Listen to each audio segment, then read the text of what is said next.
Top quality और consistent performance के लिए सिर्फ सिल्वर पंप नाम याद रखना। ಸಚಿವ ಸತೀಶ್ ಜಾರಕಿಹೊಳಿಗೂ ಹೈಕಮಾಂಡ್ ಬುಲಾವನ್ನ ಕೊಟ್ಟಿದೆ ಅಂತ, ಹಾಗೆ ನಿನ್ನೆ ರಾತ್ರಿ ದೆಹಲಿಗೆ ತೆರಳಿದ್ದಾರೆ. ಪ್ರಮೋದ್ ಕೂಡ ಹೇಳ್ತಾ ಇದ್ರು ಇದಾಗಲೇ ತಲುಪಿದ್ದಾರೆ ಅಂತ.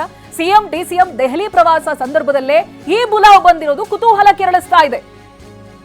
ಕಾಂಗ್ರೆಸ್ ಹೈಕಮಾಂಡ್ ನ ಮುಂದಿನ ನಡೆ ಏನು ಅಂತ. ಇದಾಗಲೇ ಸತೀಶ್ ಜಾರಕಿಹೊಳಿ ಕೂಡ ದೆಹಲಿಗೆ ಹೋಗಿದ್ದಾರೆ. ಕೆಪಿಸಿಸಿ ಪಟ್ಟ ಏನಾದ್ರೂ ಸಿಕ್ಕಿದ್ರೆ ನಾನು ಅದನ್ನ ನಿಭಾಯಿಸ್ತೀನಿ ಅನ್ನುವಂತ ಮಾತುಗಳನ್ನು ಹೇಳಿದ್ರು. ಹಾಗೆ ಮತ್ತೊಂದಷ್ಟು ಜನ ಆಸೆ ಇಡೋದ್ರಲ್ಲಿ ತಪ್ಪಿಲ್ಲ ಅಂತಾನು ಹೇಳಿದವರು ಇದ್ದಾರೆ. ಏನಾಗುತ್ತೆ ಅನ್ನೋದು, ಕೆಲ ಸಚಿವರಿಗೆ ಕೋಕ್ ನೀಡುವಂತ ಸಾಧ್ಯತೆ ಇದೆ. ಬಿಕೆ ಹರಿಪ್ರಸಾದ್, ಆರ್.ವಿ. ದೇಶಪಾಂಡೆ ಸಂಪುಟಕ್ಕೆ ಸೇರಿಸಿಕೊಳ್ಬಹುದಾ ಹಿರಿಯರು? ಶೀಘ್ರದಲ್ಲೇ ಸಚಿವ ಸಂಪುಟ ವಿಸ್ತರಣೆ ಸಾಧ್ಯತೆ ಇದೆ. ನೋಡಿ, ಸಚಿವ ಸಂಪುಟ ವಿಸ್ತರಣೆಗೂ ಕೂಡ ಹೈಕಮಾಂಡ್ ಒಲವು ತೋರಿರೋ ಹಾಗಿದೆ. ಕೆಲ ಸಚಿವರಿಗೆ ಕೋಕ್ ನೀಡೋ ಮೂಲಕವಾಗಿ ಬಿಕೆ ಹರಿಪ್ರಸಾದ್ ಅವರು, ಆರ್.ವಿ. ದೇಶಪಾಂಡೆ ಇಂತಹ ಹಿರಿಯ ರಾಜಕಾರಣಿಗಳನ್ನ ಸಂಪುಟಕ್ಕೆ ಸೇರಿಸಿಕೊಳ್ಳುತ್ತಾ? ಪ್ರಮೋದ್, ನೀವು ಕೂಡ ಹೇಳ್ತಾ ಇದ್ರಿ ಬಿಕೆ ಹರಿಪ್ರಸಾದ್ ಅವರ ಹೆಸರು, ಆರ್.ವಿ. ದೇಶಪಾಂಡೆ ಅವರ ಹೆಸರು ಕೂಡ ಲೈನ್ ನಲ್ಲಿ ಇದೆ, ರೇಸ್ ನಲ್ಲಿ ಇದೆ ಅನ್ನುವಂಥದ್ದಾಗಿ ಮೇಜರ್ ಚೇಂಜಸ್ ಗಳು ಆದಂತ ಸಂದರ್ಭದಲ್ಲಿ ಯಾರಿಗೆ ಕೋಕ್ ಕೊಡುವಂತ ಸಾಧ್ಯತೆ ಇದೆ, ಯಾರನ್ನ ಸೇರಿಸಿಕೊಳ್ಳಬಹುದು, ಏನೇನು ಅಪ್ಡೇಟ್ಸ್ ಗಳು ಲಭ್ಯವಾಗ್ತಾ ಇದೆ ಪ್ರಮೋದ್? ಚೈತ್ರ, ಈಗ ಬರ್ತಾ ಇರುವಂಥ ಮಾಹಿತಿಯ ಪ್ರಕಾರ ಈಗ ರೀಶಫಲ್ ಟೇಬಲ್ ಮೇಲೆ ಖಂಡಿತವಾಗ್ಲೂ ಇದೆ. ವಿಸ್ತರಣೆ ಮಾಡುವಂಥ ಸಂದರ್ಭದಲ್ಲಿ, ಪುನರ್ರಚನೆ ಮಾಡುವಂಥ ಸಂದರ್ಭದಲ್ಲಿ ಈಗಾಗಲೇ ಚರ್ಚೆಗಳು ತುಂಬ ಗಂಭೀರವಾಗಿ ನಡೀತಾ ಇದೆ. ಆದರೆ ಈಗ ತತ್ಕ್ಷಣಕ್ಕೆ ಸಿಗ್ತಾ ಇರುವಂಥ ಮಾಹಿತಿಯ ಹಿನ್ನೆಲೆಯಲ್ಲಿ ಬಿಕೆ ಹರಿಪ್ರಸಾದ್ ಮತ್ತು ಆರ್.ವಿ. ದೇಶಪಾಂಡೆ ಅವರ ಹೆಸರು ಮುಂಚೂಣಿಯಲ್ಲಿದೆ.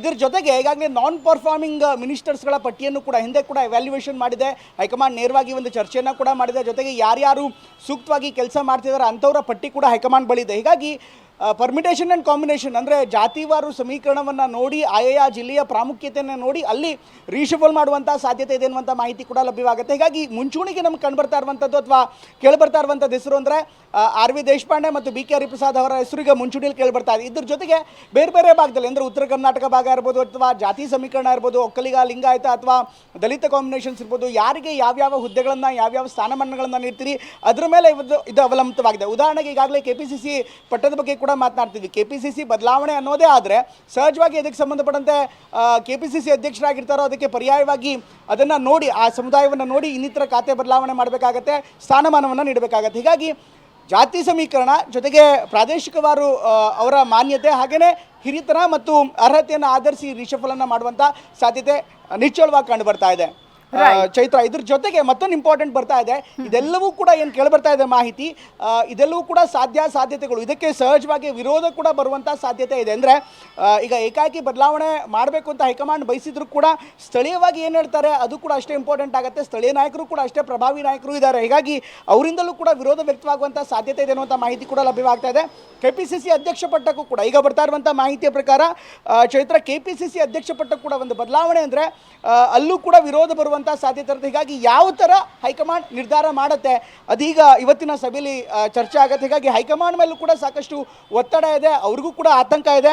ರೀಶಫಲ್ ಮಾಡಬೇಕು ನಿಜ, ಸರ್ಜರಿ ಮಾಡಬೇಕು ನಿಜ, ಆದರೆ ಸರ್ಜರಿ ಮಾಡುವಂಥ ನಿಟ್ಟಿನಲ್ಲಿ ಮತ್ತೊಂದು ಸರ್ಜರಿ ಆಗಿಬಿಟ್ರೆ ಕಷ್ಟ ಆಗುತ್ತೆ. ಈ ಎಲ್ಲ ಕಾರಣಗಳಿಗೋಸ್ಕರ ಇವತ್ತಿನ ಸಭೆಯಲ್ಲಿ ಗಂಭೀರ ಚರ್ಚೆ ಆಗುವಂಥ ನಿರೀಕ್ಷೆಗಳಿದೆ. Chaitra, right, thank you Pramod ಮಾಹಿತಿಗಾಗಿ.